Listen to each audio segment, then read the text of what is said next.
A few years ago, I did a big project with the Golden Gate Bridge in San Francisco, and actually that was the reason I was invited here to Lisbon to think about making a project with this bridge, because they have a certain kind of visual similarity to them. And the first idea was actually to create a kind of live duet between the Golden Gate Bridge and the 25th of April Bridge, but I decided that this bridge was so interesting in itself, I wanted to just focus here in Lisbon on making something with this bridge. The act of listening is a way of making music, and sculpture is supposed to be an art form that embodies some aspect of the human condition.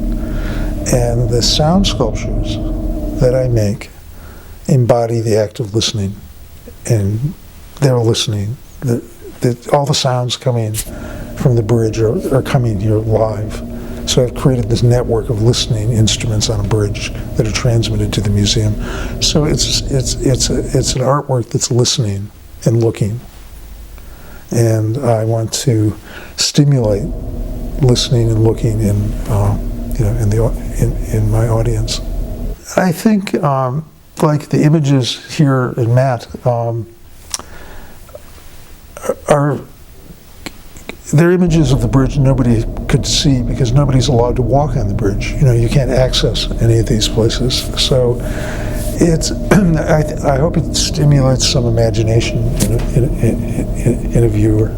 My next big project will be in Venice for an exhibition called the Architecture Biennale. The theme of the Architecture Biennale is sustainability. And I have a commission from an unusual organization called the International Renewable Energy Agency, which actually has its headquarters, oddly enough, in Abu Dhabi. But they're very involved in promoting renewable energy power systems all over the world. And they commissioned me to travel to many countries and make sound recordings and videos of renewable energy power sources, geothermal, hydroelectric, wind, so on. And so I made this whole series of these really kind of,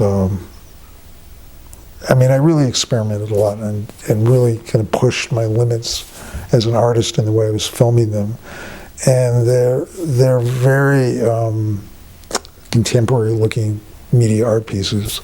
And I have an entire building on the Grand Canal to make an exhibition.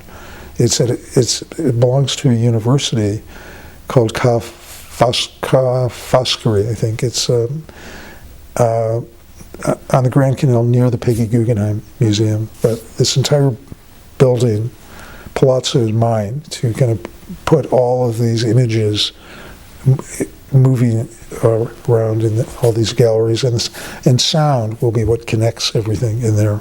Because if you think of how the sound is working in the Oval Gallery, moving around the space, I'll have a sound system in this building that's doing the same thing. Ooh. And there'll be live elements like hydrophones in the Grand Canal and the Venice Lagoon.